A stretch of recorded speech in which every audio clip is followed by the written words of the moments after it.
Good morning, I'm Adam Sexton. There's a saying from a former president, show me your budget and I'll show you your values. Republicans hold power in Washington right now, and they're trying to align the next federal budget with their values, but there is some internal conflict. Here this morning to discuss that and more is the former Speaker of the New Hampshire House and current RNC committeeman, Bill O'Brien. Mr. Speaker, thanks for coming in. Adam, thank you for having me. So the big, beautiful bill, as it is called, you're on Team RNC right now. You're fighting hard for the president, but there's some disagreement among Republicans. It has to go on, I guess, to get everyone on the same page to pass this bill, because there are some who are concerned about the deficit. Sure, we have some senators to convince, but it's a great bill. It really is, and it's a bill that Americans support. You know, if we don't continue the first Trump administration tax cuts, it's going to be a $1,700 tax increase on every American, the largest tax increase in American history. And so we need to pass it, and I think Republican senators understand that we can't get to the end of the year and have those tax cuts go away. And in addition, it does some really great things. It reduces the tax on Social Security at the lower ends. It's going to be really helpful for folks. It eliminates the tax on overtime and tips, something that people really approve. People show through polls that they support it. 63% for overtime, 59% for tax on tips. So this is a bill that needs to pass and does some really great things. Congressional Budget Office, though, scoring this another $3.8 trillion added to the national debt over time. You know, what about those concerns? Elon Musk saying, I kind of wish we had gone farther, perhaps, in cutting spending. Well, this is the first of what's going to be 2 reconciliation bills this cycle. And to explain to people, a reconciliation bill is a bill that can pass and not be subject to a filibuster, because the Democrats will filibuster any bill that the Trump administration is pushing. And in terms of scoring it, the score that we see is that the cost of it will be $2.5 trillion.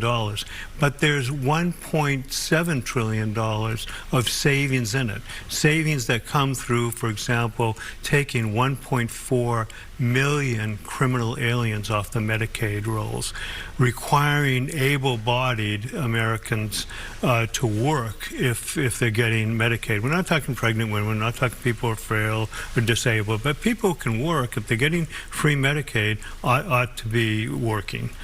So if you look at all of that, there's about $1.7 trillion in savings in it. Everyone acknowledges who looks at it that it will increase economic activity. The figures we're looking at, it'll be 5.5% increase in economic activity. That'll make up the difference between the 1.7 and the 2.5. So it should score evenly. You're a long-time sort of fiscal hawk, very conservative. What is your perspective on this?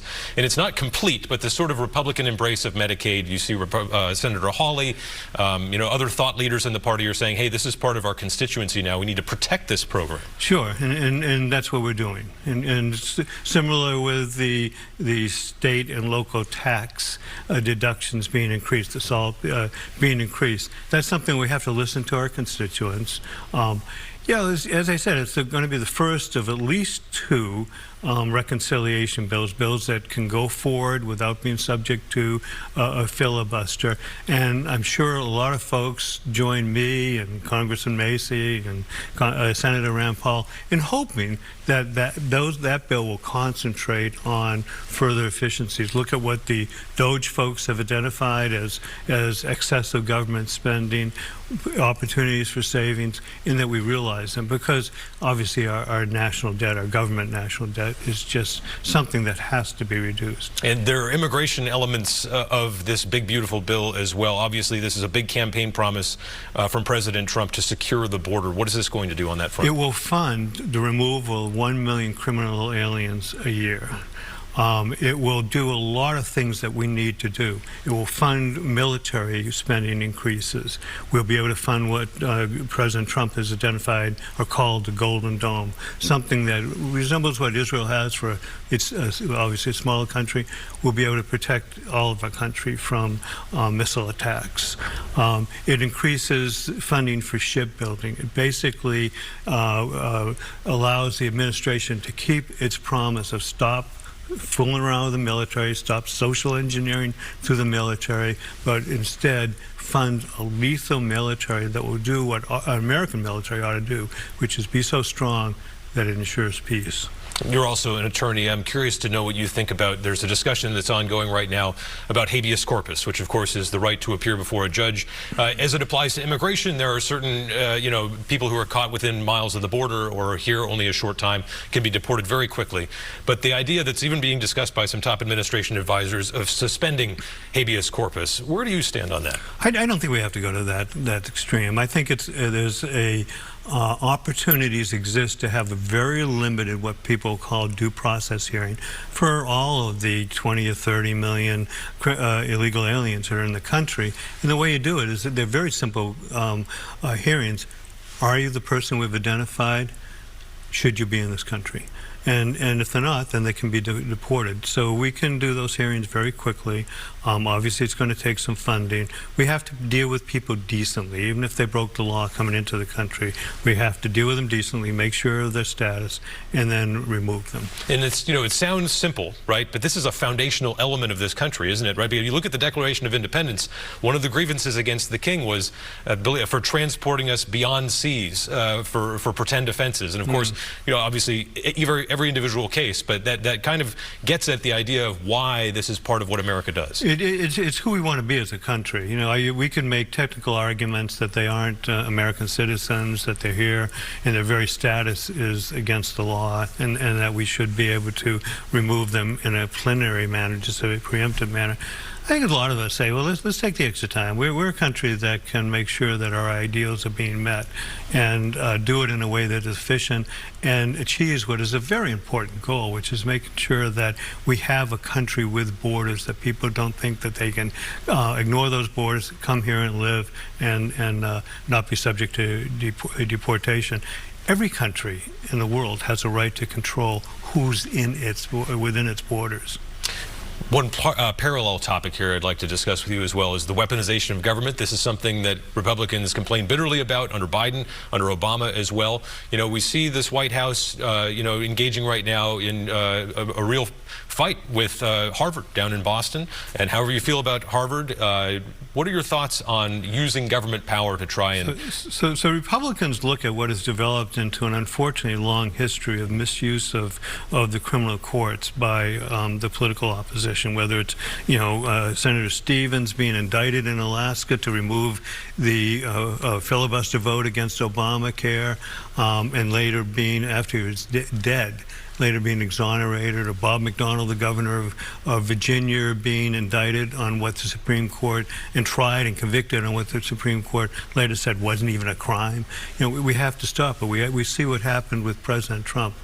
I think, nonetheless, that there's a need, still an opportunity, to demonstrate to the American people who don't want this, and to demonstrate to our political opponents that that's not the way we should conduct our politics. We shouldn't say, okay, now we're in power, we're going to look at potentially questionable activity, but not clearly criminal activity, and try to reframe it as criminal and go at you the way you went after us.